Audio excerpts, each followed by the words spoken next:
Okay, hi everybody. Twal, let me change the name. Um, and I'm here with Finmonger, that was a finalist in the 2008 death match, and unfortunately couldn't be with us for a post-game interview. And so we thought to um, have him here for like meet the player kind of session. Hi, Finmonger.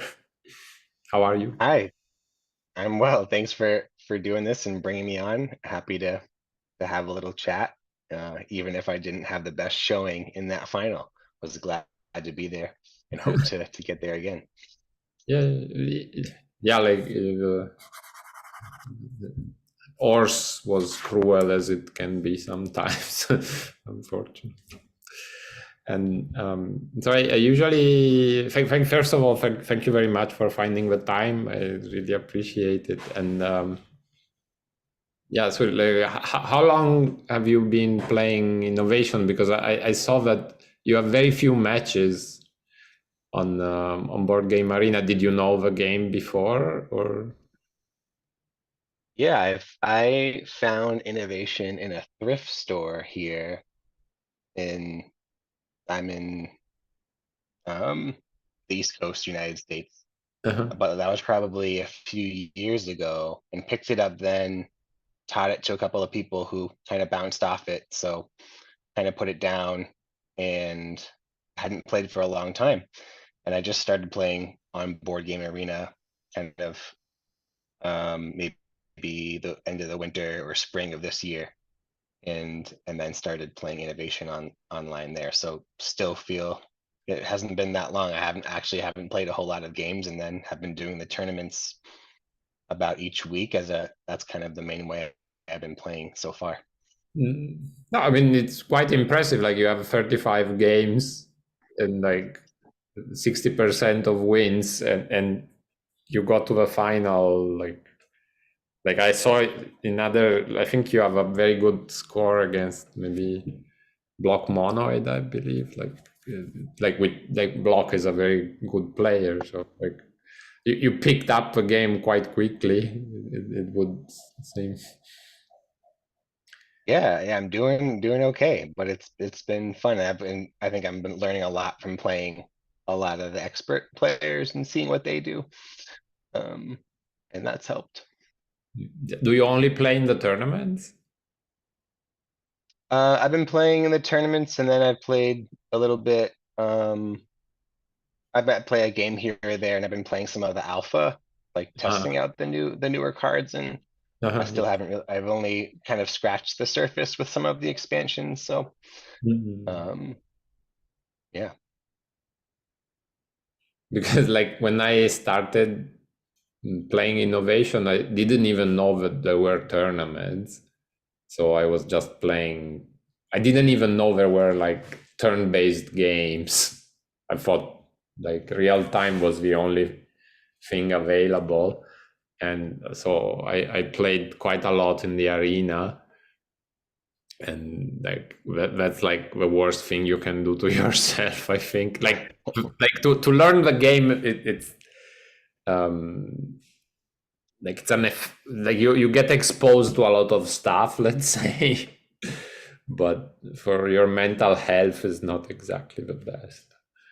um Yeah, I haven't delved into the arena yet, and mostly only play async, which I yeah. think Innovation's a good game to do that with. And I think I told you, but um the final was the first time I had played it live. I see, Um I see. Yes, yeah, like it's quite different. yeah. I understand it's um but I mean, for the purpose of recording, unfortunately, um, like there was, I don't know if you know Sea Drake 222. Um, Yep. he he was a proponent of just like sort of analyzing the game, like take the final, having the players play the final normally, and then sort of having a post match analysis discussion of what the most interesting positions were and why and this kind of things. And like that, I think that's an interesting idea. The problem is, I don't know, I'm sort of a perfectionist a bit. So if I had to do that, the thing would never get ready. And instead, if it is just a match that is happening in front of my eyes and I just have to say something because that's the first thing, like there is a like silence to be filled when you do the commentary, I find it much easier. And I don't know, like I feel it gives a like it's more like uh, entertaining to see what's happening, because some of the moves you really want to know what is gonna happen. Like I don't know. Yeah, I see Drake's point. I think it would create a little more consistency in the tournament, but there's something really exciting about like the final being live and people are somewhere commenting on it. I know it's only a small amount of people, but there was some fun and excitement with that, and was happy to do it that way. I'm glad you didn't feel robbed of the of your. No, no, it's all good fun for me. Okay, good. And another question that I usually ask people: do you have a favorite card? I was trying to think, and I mean, so again, mostly have explored the base game.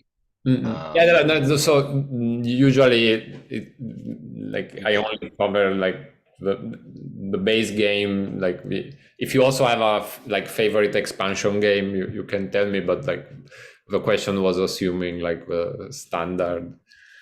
Um, yeah, I'm a big fan of the card Reformation, uh, and it's a, it, I think it's brought me a lot of wins, and it does a number of things. I enjoy cards that tuck other cards. It changes the board state, and I don't know. There's something that feels like it feels like a good luck card when I get it too. Like, oh, like I have a good chance of winning this one, so gives me an extra boost of confidence. But um, yeah, that's probably the one I'd pick. But there's not really a card that stands out to me, um, in that way.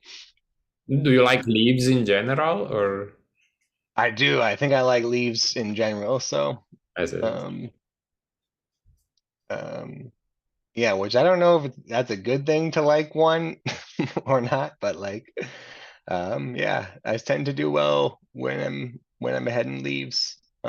I forget there's that one card that scores that like you win with leaves in the end. Um, Biotechnology. yeah, yeah, I remember won that way before, and I'm a fan of that. Like Um, a leave or hoarder. hmm yeah. I see. Yeah, I tend to be on the receiving end of biotechnology, unfortunately. I think that's what happens. You tend to like a card that you had a good experience with or a memory. Yeah. Um, yeah, I think I had a game with you a while ago where you melded 6+ cards with colonialism on one go, like stuff like that, like where Okay. Like something fun happens with it. post-traumatic. Yeah, now you have post-traumatic stress. Yeah, Colonialism. I've done some healing since then, so I'm doing okay. Yeah, that was pretty crazy in the sense that like I knew I would tack like at least three.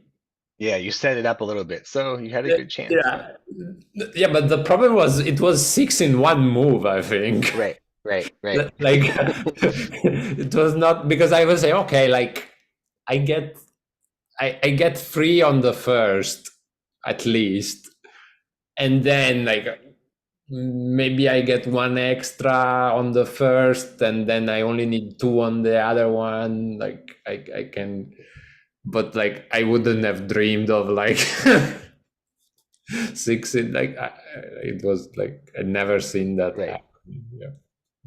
Yeah, you mentioned my games with block before, and I've won a couple. I think one of them I hit.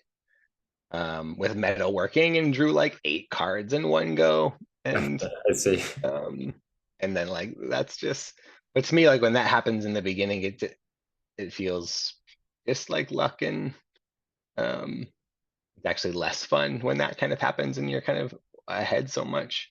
Mm. Well, I mean, a win is a win, right? Sure, sure. I'll take it.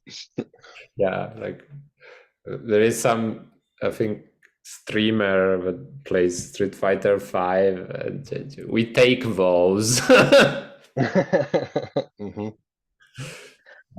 Like, I mean, also sometimes, like it feels terrible when you are on the other end, like the other person have clothing and you don't find three colors, like in any possible way. Like that feels like the other person gets monument and it's ahead 20 points by the time you finally manage to block the madness. Like, Right. That's also the nature of this game, though. It's swingy and there's a lot of luck involved, and you kind of have to have a short memory with it. So yeah, yeah, part of the reason why I like it. yeah, yeah, like I think I like both. There's like there is luck involved, but definitely there is like you can sort of like try to minimize how bad things can go a little bit at least. Like for Yeah, instance, 100%. yeah, like with clothing, like at a certain point I sat down and said, okay, how do I stop this? Like what is the best? What am I supposed to do to prevent this from spiraling out of control, or to do so as little as often as possible? And like it becomes a very tedious game, but like there are things you can do at least. Yeah, yeah, 100%. And yeah. Do you ever play in real life? You said you own a copy, right? Um, I haven't played it in real life in many years. Hmm. The folks that I play most often with aren't interested in that game. Um, I play, and then I go to like meetups, and people aren't usually they usually want to play bigger Hmm. multiplayer type games as well. But I've been playing Motainai, another game by the designer, and I play that one in person quite a bit, and also like that game a lot. Sorry, what is the name of the game again? Motainai, I guess I I think just don't know. it's another game by Carl Chudik, Hmm. with some similarities, in that in multi-use cards. It's very different, but it is also excels at two-player. Um, and I think is right up there with Innovation as one of my favorite games. Hmm. There's an online implementation on Yukata if you've ever used that before. Another, I never played, but I know it exists. Like, yeah, I know Yukata exists. yeah. Have you played Innovation also there? Hmm. I played it a couple times on there. I don't like it as much as on Board Game Arena, although it is nice because you can like redo your move, whereas in Board Game Arena, once you click it, you're doomed. Um, you can kind of like rewind at a certain point in Yukata, which I think has some pros and cons to it. It slows the game down a little bit, but um, Well, I helps mean, avoid some of those blunders. But it's Yukata is also only async. It's not. There's no live play. this is. I mean, now they at least added the confirmation buttons, so it's Yeah. uh, Uh-huh. like that reduces my stress when I have to click something. Right. But yeah, I understand that. Like in some situation, you will say, I didn't gain any information. I just want to undo."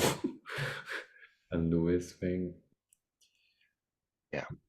And you mentioned that you played some games in alpha. Did you try the fourth edition or some of the other expansions?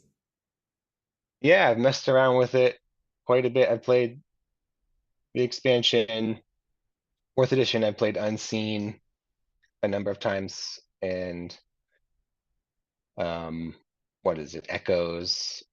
Um, and I don't think they're all available yet on Board Game Arena, all the expansions, but they are on Yukata. Um, but I haven't explored them all yet. I do like the new the fourth edition. I think it helps you get into the later ages and Mm. prevents like games from ending kind of too quickly. Um, at least I haven't played a whole lot, but from my experience so far, I'm having fun with it. I do think it balances some of the cards in a different way, but who knows if it will. I don't know. I have a lot of fun with the third edition too, so Yeah, like I tried the fourth edition a bit. The only thing I'm not so happy with is like the level 11 cards because I mm. tried to read them and I got a headache. Like I really felt like I don't want to read this.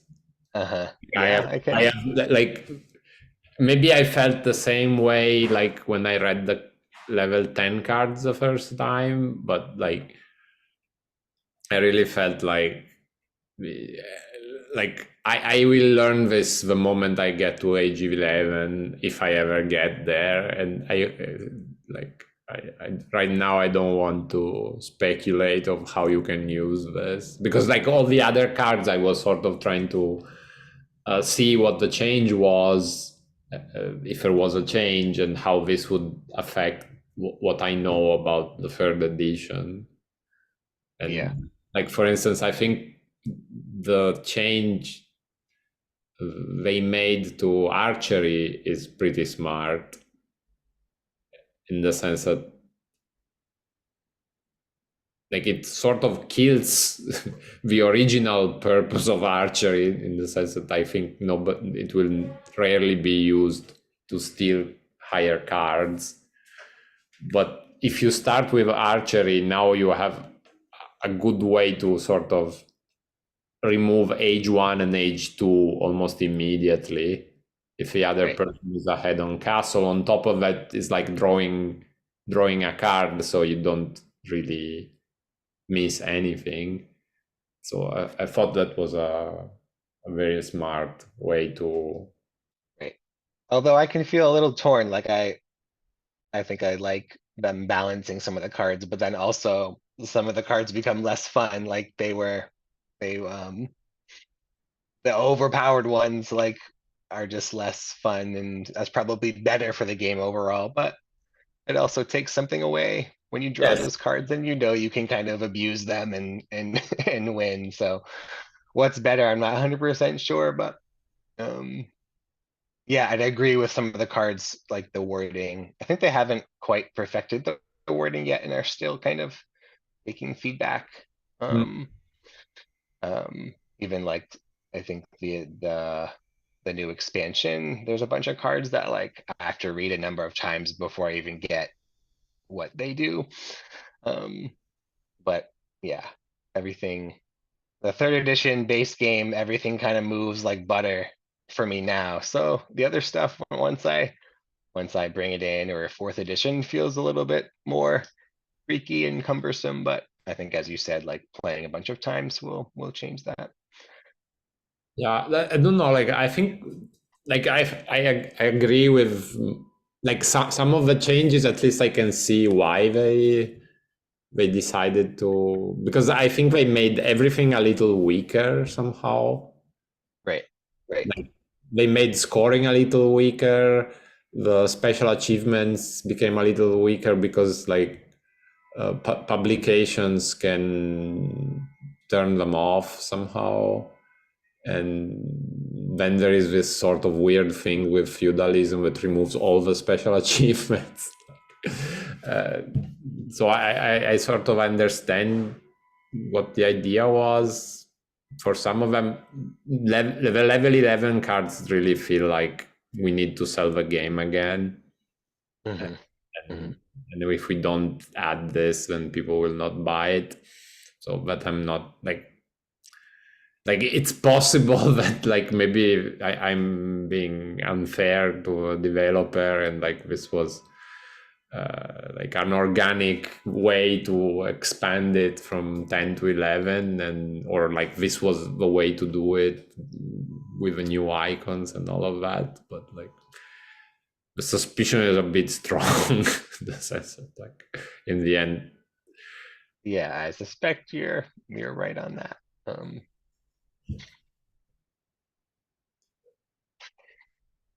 And then on what you said, like with some of the fun cards became less fun. Like for me, publication is an example of that, because before, like with the fact that you could change the order of any stack, like publication was sort of like the possibilities are never ending, and now it's like sometimes it was useful, sometimes it was not, but like now is like okay, I can turn off or on some special achievements and play blue and yellow. Okay, great. I don't know, I don't right. find it as exciting. Like I understand maybe making special achievement more vulnerable makes sense because they made everything weaker, so like a card like this had to exist. Yeah, I think they're trying to stop like certain dominant strategies, like scoring really early or even drawing tons of cards and just like wanting to make, I mean, there's Mhm. always multiple paths of victory in this game, but like wanting to, yeah, I guess balance the game. But um, yeah, do you think that, do you imagine that the fourth edition will take over on board game arena and be like the dominant way of playing in the tournaments at some point? Yeah, I don't know, like I know a couple of players that are strongly against it. Mhm. I will not name names, but uh, like I was also at the beginning I was a bit worried because like some of the things I heard in the moment of the when it was presented the first time, it was all like this makes innovation like more chaotic and blah blah blah, and like that's not what I like of the game. Like I think two-player game is very good, Right. and like multiplayer maybe there is some high level games that can happen. I have no idea, but like when I played it, it really felt like sort of random, when I started playing with two, and I noticed that like no, okay, like I can devote my time to this game and get something out of it, which I'm not entirely sure I would feel if I played like multiplayer, which doesn't mean that it's not fun. It's just not the way I like to play somehow. Like I think innovation is has a lot of depth, and I'm not. Yeah, I agree. I only played at two player for that, for the same reason. And I think you said before, there's luck, but there's also a good amount of skill that you can kind of fine tune your play and your strategy and your response to certain cards. And I don't know, I like third edition two player is pretty perfect for me. So will fourth edition be better or worse? I don't know, but I imagine some of you all have a longer attachment to it than I do. So Yes. um, it's like, okay, new cards, sure. So, but like some of y'all have been probably playing for years or so. Now the like when I when I played the alpha the first time, I was a bit like, like I'm not like let's give it a shot, but I'm not very optimistic. And like with the exception of a level 11 cards on which I'm not like I still not very convinced. The rest, I think, can make for an interesting game, and many of the things that like it can be. I'm like I have interest in see where it goes somehow. Like I'm not like I don't have a prejudice against it somehow. Like um, Yeah. what makes me a bit like a bit sad is that I think, as you said, like the third edition is I think in a very good place. Of course, you have some games that just spiral out of control immediately and you cannot do anything about it. And that's a bit annoying, but like it happens, but not so often, I would say. It's like maybe 5% of the games. So Right. it's, and sometimes if it spirals out of control, there was something you could have done like to prevent it at least. So like Yeah, and it feels like you can come back, but like coming back, it takes a good amount of skill rather than just like you drew a lucky card and that was the way yeah, you did yeah, it. yeah, Like yeah. I think like yeah, so that's what I like about it too as well. So yeah, I'm not sure if it's going to become too random and take away some of that skill. I do think it's improved some of fourth edition has improved some of the expansions and made them a little bit more accessible and playable. So, uh but in terms of just the base game, I think the jury's out of if it's going to be better or worse. Although I see that I'm hearing there's a number of people on the it's going to be worse side. yeah, I don't know, like personally, like for instance, people were telling me in cities paper has to be changed, and I played one game of cities and I agree. Hmm.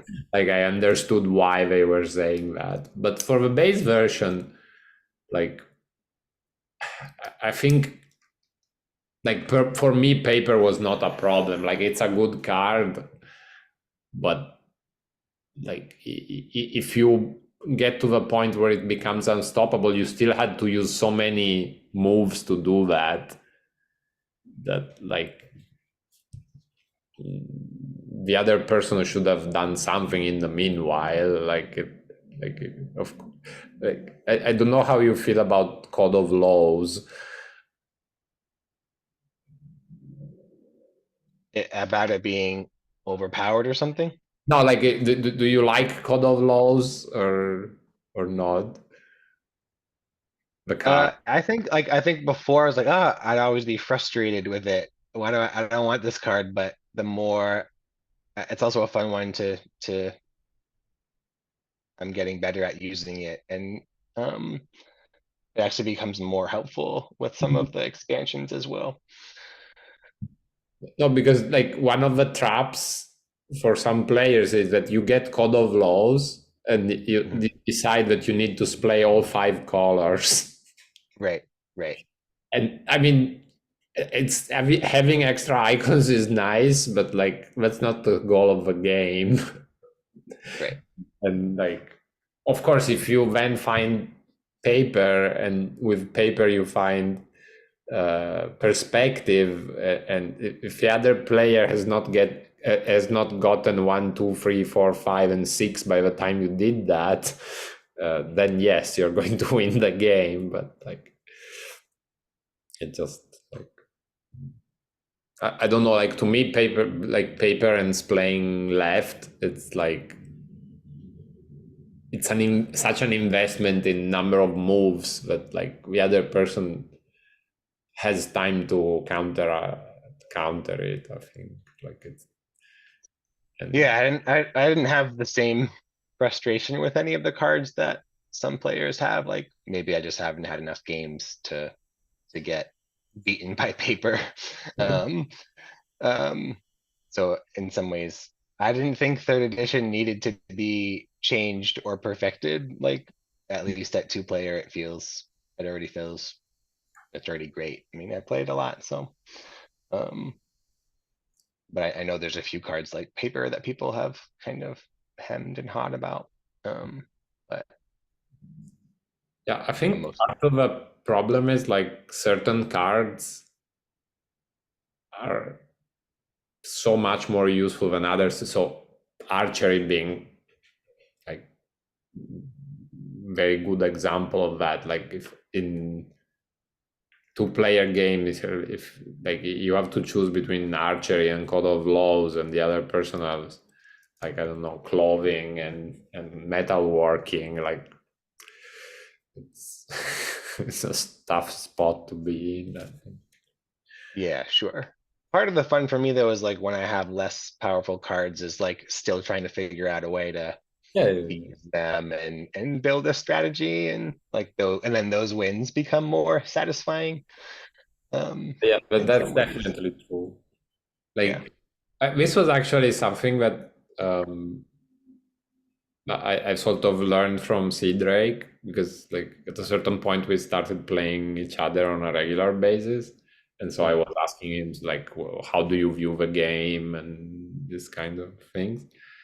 And one very useful thing that he told me was like, if the start is terrible for you, you should just accept that the other person is going to get age one, age two, possibly age three, but you need to start planning how you get age four. Right, right. And for me, that was a very good advice, because like somehow before that, what I would do was like saying, okay, I'm behind, I have to take a risk. Hmm.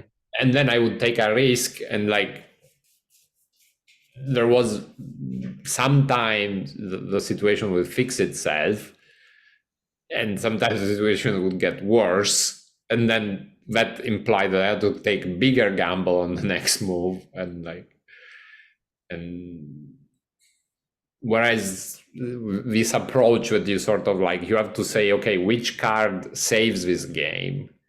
Okay, I need Right. navigation, say, how do I get navigation, like what's the most of like what's the best strategy here to get to navigation, and like which cards can save this game now, like I have to get there in the most efficient way possible and hope that I get it. And I don't know, like in particular against um like uh low elo players, that sort of like fixed some of the problems I had, because like I was um sort of focused on like this person got age one, I absolutely need to get age two before him, otherwise I'm dead. And instead it's no, like you, it's a race to six, and like if you plan decently, um four is enough somehow, like, Yeah, that's good advice. I'm only just now kind of beginning to remember the cards in each age and like think, oh, like if I can just get this one at that, or if I can draw these ones, or these icons are in this age. And I think that's as I get better with those, that will help me. Um, but yeah, I agree with that strat. I think like if you're down early, like how can you think about controlling the game later? Um, It's good advice. Yeah. What else do you find like what's different about like some of the expert level players and maybe some of the ones, maybe not beginners, but what are some of the strategies you think experts are kind of doing or taking advantage of that most players either don't see or um I think don't. one mistake that like beginners tend to make is like this idea that like you need to add more icons, because if you have more, then you can use the I demand actions, Mhm. and you don't need to share. And somehow sharing is something that, like, at the beginning you feel, oh, why should I let the other person do what I'm doing? And like that was something that somebody had to tell me somehow. Like I was sort of blind to this fact. Like I was no, like sharing is bad, end of the story. And then he said, no, but like there are some cards that you want to share, and also Mhm. drawing a card as a reward is good.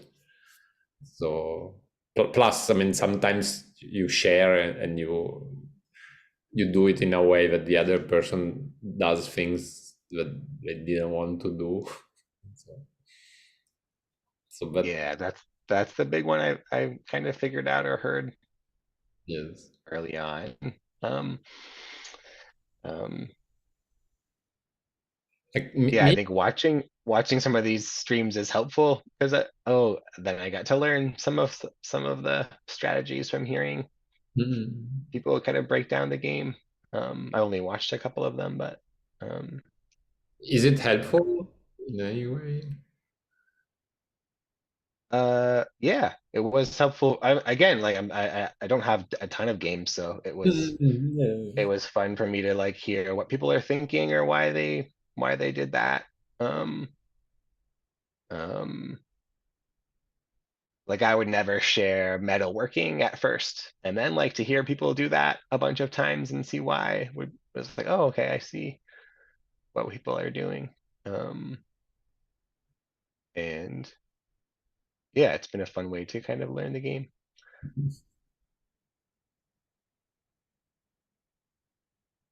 Yeah, like my hope was that this was like maybe people would interact more, and like hopefully the level of play increases in the like we all get lifted by, at least for me it helped a lot, like the Well, I think in some ways I'm a good case study for you all then. Like I'm somebody that was relatively new to the game, found the tournaments and liked the vibe of them and the friendliness and even just like the way you structure these interviews and the final. It's been inviting and kind of fun and has me wanting to be like stay a part of that little community. So appreciate what you've created.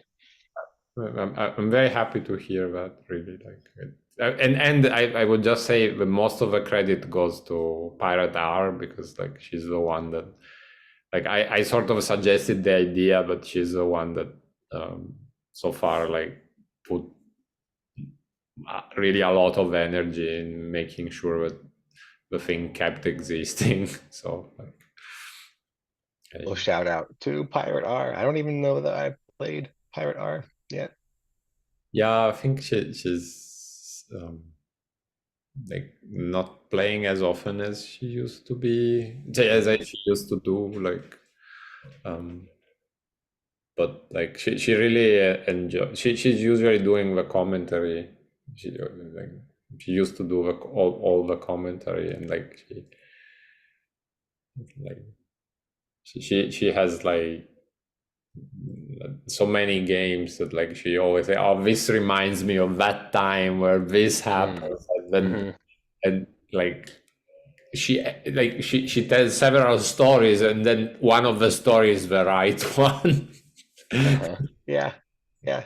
I've only heard one that she did, but was fun to hear her along the way and like get excited or get frustrated with a move is fun to hear some of her commentary. Yeah. And for the other expansions, is there any of them you prefer? Um, Again, I've only kind of scratched the surface with Yeah, them. yeah. Um, I'm um probably echoes. I'm kind of I do like the new unseen one as well. And Cities works, but I think is maybe like the least interesting. Mm. Um, um, Probably Echoes would be the favorite so far, but um, I still think base game only is my favorite so far.